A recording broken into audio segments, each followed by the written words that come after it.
नमस्कार. प्रार्थनाच किचनमध्ये पुन्हा एकदा तुमच्या सर्वांचं मनापासून स्वागत आहे. तर आज आपण इथे घरीच अवेलेबल असलेल्या भाज्यांपासून पुलाव बनवणार आहोत. कमीत कमी वेळात झटपट होणारा हा पुलाव आहे. चला तर मग आपण आपल्या रेसिपीला सुरुवात करूया. पुलाव बनवण्यासाठी मी इथे वाडा कोलम हा तांदूळ घेतलेला आहे. हा तांदूळ मी 3 वेळा स्वच्छ धुवून घेतलेला आहे. त्यानंतर आपण हा तांदूळ अर्धा तासासाठी भिजत ठेवणार आहोत. हा पुलाव मी डायरेक्ट कुकरमध्ये बनवणार आहे. त्यासाठी मी कुकरच्या भांड्यात 2 मोठे चमचे तेल घेतलेले आहे.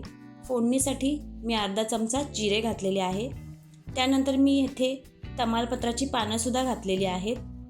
त्यानंतर मी इथे घालणार आहे एक अर्धा चमचा आलं लसूणची पेस्ट आणि चिमूटभर हिंग. आता आलं लसूणची पेस्ट छान मी इथे परतून घेणार आहे.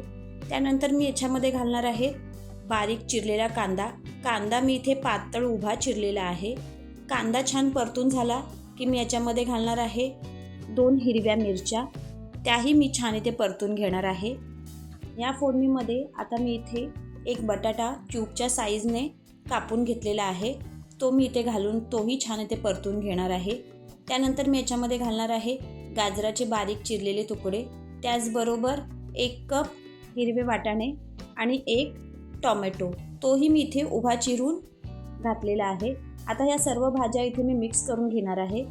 भाज्या छान शिजण्यासाठी मी इथे चवीनुसार मीठ घातलेले आहे. त्याचबरोबर गरम मसालासुद्धा घातलेला आहे. मीठ प्रॉपर लागण्यासाठी मी इथे छान असे परतून घेणार आहे. त्याचबरोबर मी याच्यामध्ये टाकणार आहे अर्धा चमचा बिर्याणी मसाला.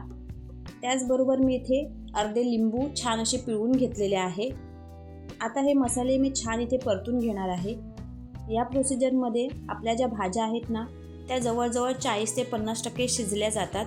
त्यानंतर मी याच्यामध्ये जो आपण तांदूळ भिजवून ठेवला होता तो घालणार आहे. तोही मी इथे छान असं परतून घेणार आहे. तुम्ही जर माझ्या चॅनलवरचा व्हिडिओ पहिल्यांदाच पाहत असाल तर माझ्या चॅनलला लाईक सबस्क्राईब नक्की करा, जेणेकरून नवीन नवीन व्हिडिओ तुम्हाला पाहता येतील. छान असा परतून झाल्याच्या नंतर आपण याच्यामध्ये पाणी घालणार आहोत. आपण हा तांदूळ भिजवून घेतला होता त्याच्यामुळे इथे पाण्याचे प्रमाण हे कमी लागणार आहे. त्याच्यामुळे गरजेएवढेच पाणी इथे घाला आणि इथे जवळजवळ 2 ते 3 शिट्ट्या करून घ्या. 2 ते 3 शिट्ट्या झाल्याच्या नंतर कुकर आपण थंड केलेला आहे आणि हा पहा आपला पुलाव इथे तयार झालेला आहे.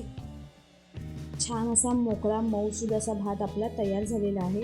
गार्निशिंगसाठी आपण इथे कोथिंबीरसुद्धा घालणार आहोत. झटपट होणारा हा पुलाव तुम्हाला कसा वाटला हे मला कमेंट बॉक्समध्ये नक्की सांगा. व्हिडिओ पूर्ण पाहिल्यास तुमच्या सर्वांचे मनापासून आभार.